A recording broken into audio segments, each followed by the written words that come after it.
ada beberapa nama pemain yang menurut gua mungkin lebih pantas masuk ya. Iya. Ada Vano Lillipali, betul. yang mungkin bisa menjadi opsi ya. Tapi ya itu keputusan Sinteyong. Gua masih yakin Indonesia lolos. Ini benar-benar kado yang luar biasa buat kita nih, menurut gua. Tapi ya itu kembali lagi, lawan Irak gak boleh kalah. Kuncinya itu. Jujur nih, lu masih yakin nggak lolos dari grup? Agak berat ya. Gue yakin loh. Gue nggak terlalu yakin. Gue sih berharap karena gini loh.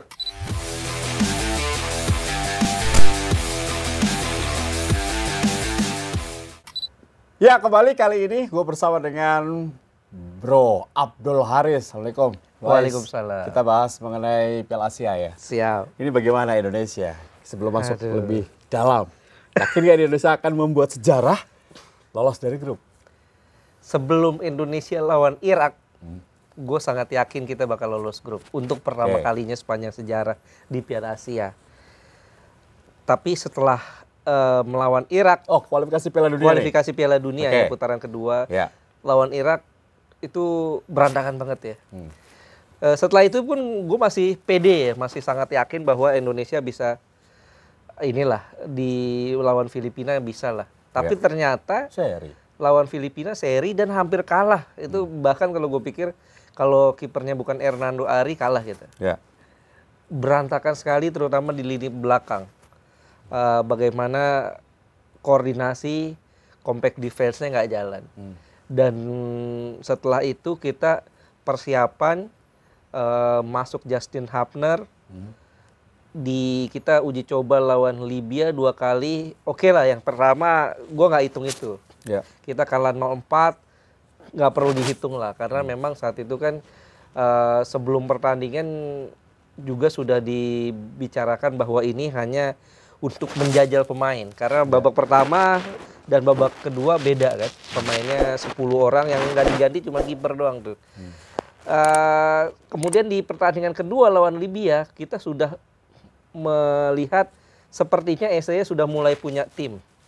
Pola yang ingin dimainkan kayaknya dia pakai pola 3-4-3. 3 di belakangnya Jordi, kemudian juga ada Rizky Ridho, Elkan Bagot, kipernya Hernando. Di tengahnya 2 Hapner sama Ivar. Dan kanan kirinya karena Sen tidak ada, si Arhan, dan kanannya Yakob. Depannya si Rafael Strike, kanan kirinya Marcelino dan Witan. Itu juga skema itu diulang juga saat menghadapi Iran. Walaupun nggak ditayangkan karena pertandingannya tertutup. Dan hasilnya kita bisa lihat 2 pertandingan lawan Libya dan lawan Iran ini masih banyak sekali kesalahan di lini pertahanan. Tapi memang jauh lebih baik lah di pertandingan kedua lawan Libya. Tapi lawan Iran kita kebobolan 5-0. Dan bahkan 10 menit terakhir babak pertama Iran sempat bermain 10 orang. Sengaja ya untuk bisa membuat skema itu saat nanti Piala Asia. Dan di situ kita bisa lihat bahwa pertahanannya masih berantakan. Masalah besarnya pertahanan. Masalah besarnya pertahanan. Ini yang jadi pertanyaan utama, kok saat pemain-pemain kita nambah kayak Justin Hapner sudah ada di sana, malah pertahanan malah berantakan. Ini pertanyaan besar yang harus dijawab STY. Ya, selain lini belakang, apakah lo lihat ada penurunan performa ya? Dari kualitas para pemain. Dan juga beberapa kali blunder dari Sinteyong. Nah, lu lihat ini apakah terjadi ataukah memang atau salah gua nih? Ya, gua sepakat sih, terutama penurunan performa nih Jordi. Jordi Amat. Cedera soalnya. Iya, bisa jadi karena memang dia masih merasakan nyeri di bahunya ya. Karena memang dia kabarnya memang harusnya operasi. Tapi karena dia mau ikut Piala Asia, dia menunda operasi itu. Kata Akmal liburan. Akmal emang. Mal, lu gosip aja lu mau. Orang lagi fisioterapi sambil liburan. terus. Iya. Ya memang ini, tapi memang terlihat Jordi ini belakangan sejak dia pindah ke Malaysia ya, JDT ini performanya menurun ya. Ya ini yang kita sayangkan sih. Dan juga pemain-pemain lain terutama di tengah nih. kayaknya tuh ada jarak loh, ada gap antara tiga pemain belakang dan tengah ini jauh sehingga banyak ruang kosong yang bisa dimanfaatkan. Dan juga saat melawan Irak itu kan kalau gue pikir sih Sintayong blunder itu dengan memainkan Adam Alex di posisi tengah ya bersama Klok, dan juga saat itu siapa ya? Oh, Kambuaya. Sehingga saat itu Klok kelabakan karena dua karakter Adam Alex dan Kambuaya ini kurang kuat untuk defense ya. Sayangnya saat itu kan harusnya Rahmat Irianto di situ tuh. Ya, tapi banyak yang membela Sintayong. Katanya ini adalah sebuah partai uji coba, jadi wajar jika mencoba-coba. Nah, di luar itu, memang gue sih setuju juga. Ya, gue sih berharap begitu. Uji coba kan. Tapi dari sisi permainan, apakah memang terlihat penurunan performa yang sangat signifikan selain tadi lo katakan, lini belakang jelek, ada jarak antara lini tengah dengan lini belakang. Terus apa lagi masalah timnas saat ini? 5 pertandingan terakhir tidak pernah menang. Iya, itu dia masalahnya. Kalau gue pikir satu yang hilang loh. Fighting spiritnya nggak ada. Exactly. Jadi belakangan ini 5 pertandingan terakhir mainnya lembek banget gitu loh. Lawan Irak kita mainnya lembek, nggak ada. Ini beda dari timnya Sintayong sejak 2020 ya.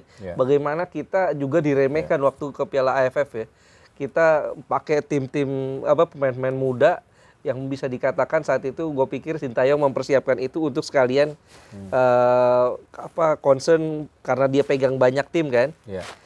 Jadi dimainkan pemain-pemain muda, tapi hasilnya bagus, kita bisa sampai ke final terlepas dari kita kalah 0-4 menghadapi Thailand di leg pertama final ya, tapi bagus. Nah, setelah waktu kualifikasi Piala Asia juga kita mainnya bagus. Kita bisa menang lawan Kuwait yang notabene saat itu tuan rumah. Tapi semakin kesini, nah ini dia, gue agak bingung kok bisa menurun, fighting spiritnya juga nggak ada. Atau mungkin beban para pemain ya, tekanannya tinggi, ekspektasi tinggi dari fans, karena memang orang semuanya menunggu ini nih, Piala Asia ini, karena kita sudah lama tidak lolos, tapi ekspektasi tinggi, kemampuan mereka pun belum tentu seperti yang diharapkan oleh fans.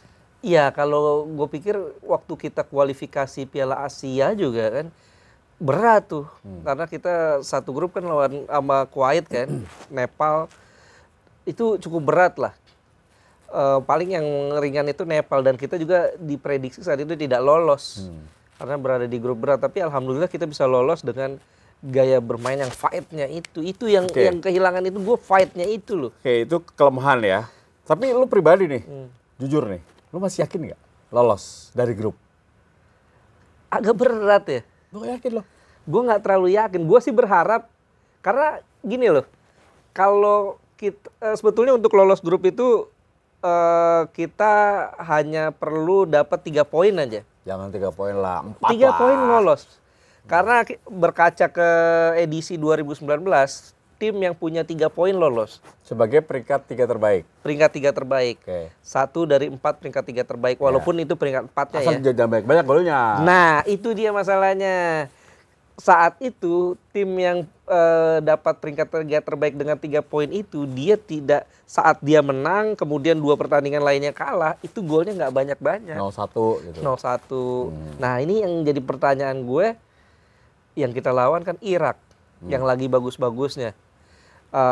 Dan yang kita lawan adalah Jepang yang dalam 9 pertandingan terakhir itu 45 gol mereka cetak gol. Rata-rata itu mereka setiap pertandingan 4-5 gol. Thailand dibantai 5-0.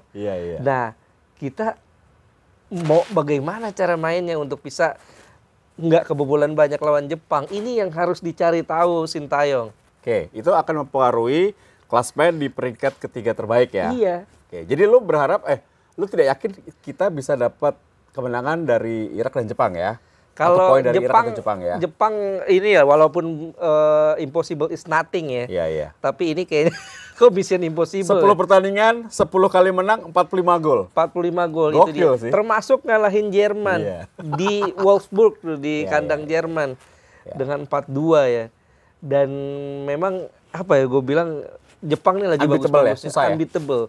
Susah, walaupun bisa dikatakan keajaiban yang bisa mengalahkan yang bisa membuat Indonesia mengalahkan Jepang. Pantas Sintayong mengatakan bahwa 1 kali seri, 1 kali menang, 1 kali kalah ya. Iya, gue pikir kuncinya di pertandingan tanggal 15 besok lawan Irak. Lawan Irak. Oke. Kalau lawan Irak kita dapat poin, atau oke lah kalau kita lawan Irak kalahnya cuma 1 aja, masih ada kans. Oke, sebelum masuk ke Irak, sebelum masuk ke pertandingan 3 pertandingan itu, ada pencoretan pemain. Iya. Ini Arkan Fikri dicoret. Dan juga ada Malis awalnya. Ya. Tiba-tiba ada revisi, ada Malis masuk, Sadil Ramdhani. Ini menurut gua terlepas dari Sadil di luar teknis ya. Ini pemain berbeda loh, pembeda. Dia bisa main di beberapa posisi. Sebetulnya ini cukup merugikan ya kalau tidak ada Sadil. Terlepas dia tidak cedera. Seperti apa, Dot? Iya, kalau gue pikir sih ini terlepas dari masalah kebugaran ya. Kabarnya Sadil cedera ya saat menghadapi Libya, pertandingan kedua lawan Libya, kabarnya dia mengalami masalah kebugaran, cedera, sehingga akhirnya Sintayong harus mencoret dia dan memasukkan Adam Malis. Padahal kalau dilihat-lihat ada beberapa nama pemain yang menurut gua mungkin lebih pantas masuk ya. Iya. Ada Vano Lillipali, betul. yang mungkin bisa menjadi opsi ya. Tapi ya itu keputusan Sintayong. Nah ini ya memang yang sangat gue sayangkan ya. Kalau Nadeo tidak masuk, it's okay lah. Karena memang kita punya 3 kiper yang... Nadeo pantas masuk. Pantas masuk, betulnya pantas masuk. Tapi masih cukup masuk akal lah. Karena ada Nando kan. Kemudian ada Muhammad Riyandi yang cukup bagus juga. Tapi Vano bisa dibilang kalau kita perbandingkan dengan pemain-pemain lain, seperti Dimas Derajat, kemudian Dendi, Ramadan Sananta, Dendi, ini Vano paling gacor. Golnya paling banyak Pak, 9 gol.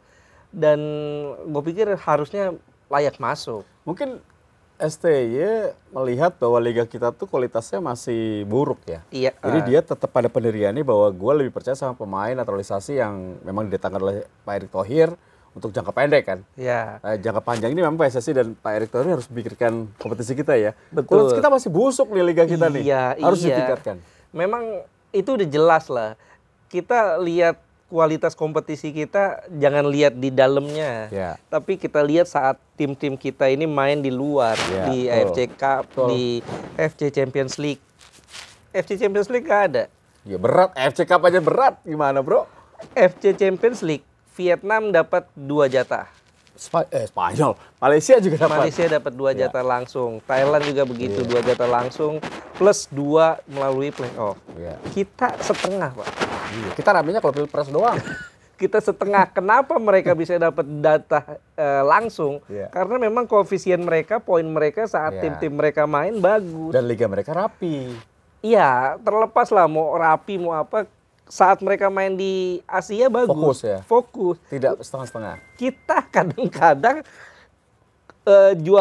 juara kita saat main di sana, entah itu AFC Cup atau AFC Champions League, tim lapis kedua yang dimainin. Dan tidak serius ya? Tidak serius. Alasannya biaya besar. Ya. Nah, ini harus makanya mungkin salah satunya adalah bagaimana PSSI melakukan formula baru. Mungkin tidak perlu 18 tim. 10 tim Liga 1 yang paling bagus, tapi benar-benar bisa bersaing di Asia ya. Iya, itu harusnya akan membuat koefisien kita naik. Mungkin harus ada ini kali ya, pembatasan gaji ya. Betul, kemahalan ya. Kemahalan. Bayangin loh, pemain-pemain asing-asing kayak Korea, Jepang itu lebih pilih main di Indonesia karena gajinya lebih gede. Kita kenapa jadi bahas ini ya? Kita kan bahas timnas bro. Nanti episode berikutnya aja ya. Kita bahas Liga 1 ya. Nah ini balik lagi ke timnas. Starting line up. Ya. Ini masih berubah-ubah. Masih berubah-ubah. Nah lu lihat sebetulnya yang terbaik seperti apa dari posisi penjaga gawang sampai striker? Ya kalau dari posisi line up ya yang pasti kiper Nando ya, Hernando Ari. Itu gue yakin betul STY bakal pilih dia. Kalau belakang apakah yang dipasang selama ini? Nah, belakang ini kalau dari 2 pertandingan terakhir lawan Libya dan lawan Iran itu STY pakai 3-4-3. Sepertinya akan kembali memainkan pola itu. Kenapa nggak pakai 4 pemain belakang ya? Justru kalau 4 pemain belakang menghadapi tim-tim sekelas Jepang, sekelas Irak, itu bolongnya banyak. 4-5-1 bro, nanti akhirnya bro. Iya, masalahnya Parkir kan, bus. masalahnya kan kecenderungannya ini gelandang-gelandang kita sering telat turun. Jadi gue pikir dengan SPY memainkan pola 3 back di belakang, ini nih sebetulnya udah menjurus ke parkir bus. Ya. Karena di situ praktis ada 3 pemain center back. Ya. Plus lagi ada 2 wing back, wingback, ya. Plus lagi ada gelandang Ya, bertahan. Belum lagi kalau winger-wingernya ikut turun, bertahan, itu ya. nutup. Tinggal 1 depan. Satu depan. Cuman masalahnya dari beberapa pertandingan itu jaraknya jauh, Pak. Terlalu jauh. Terlalu jauh. Bahkan tidak perlu dari lini build up ya. Dari build up tuh ke tengah jauh banget ya. Jauh banget. Lawan Irak lah. Lawan Irak itu kelihatan betul bahwa kita pakai pola 3-5-2 saat itu. 3-5-2 bisa dikatakan demikian. Tapi atau 5-3-2 lah. Karena sama aja kan itu 3-5-2 atau 5-3-2. Tapi kita bisa lihat 3 belakangnya ini langsung bertemu dengan pemain-pemain depan lawan. Sehingga ya Jordi Amat akhirnya blunder jadi gol. Dan Mark Klok blunder juga. Ya, karena memang ada jarak yang jauh. Nah terus tadi lu udah bilang 4 itu yang kemarin ya. 2 di tengah apakah Ivar sama Justin? Atau sebaiknya Justin dibalikan ke belakang? Ya ini apa kalau kita lihat sepertinya STY mau petarung di tengah ya. Dia meninggalkan Ricky dan Klok loh. Ditinggalkan dalam beberapa pertandingan terakhir ya. Betul, karena memang Klok ini kan penurunannya udah kelihatan ya. Dan gue pikir masuk akal lah dengan memainkan Justin dan Justin dan Ivar ya di tengah ini karena dua-duanya petarung. Tinggal sekarang yang gue nggak lihat cocok ini Marcelino ya. Marcelino dan penurunan juga ya. Iya, Marcelino dan Witan. 2 ini gue pikir kalau Witan mungkin belakangan malah bagus ya. Malah bagus ya. Marcelino gue pikir. Menurun ya? Menurun. Setelah cedera. Gue berharap sih mungkin Marcelino defense-nya kurang. Iya. Defense-nya kurang. Gue pikir akan lebih baik kalau seandainya Sintayong memainkan pola 3-4-3 atau 3-5-2 gitu ya. Dengan pemain-pemain yang punya karakter menyerang dan bertahan kuat. Ngotot juga. Ngotot. Misalnya, ya mudah-mudahan Asnawi udah bisa main ya. Kalau Asnawi bisa main di kanannya Asnawi, di depannya sebagai wingernya itu Yakob. Ya. Yakob oke. Jadi double cover. Yes. Dan ini Yakob pemain paling improve. Betul. Ya. Yakob paling bagus selama uji coba loh, tapi dia improve benar. Betul. Yakob ini pemain paling bagus ya. Paling bagus untuk selama uji coba ini. Setuju. Ya. Keren mainnya. Keren dan satu umpannya harus jadi gol tuh. Iya. Lawan Libya ya. Iya. Tapi sayang Marcelino tendangannya ke depan.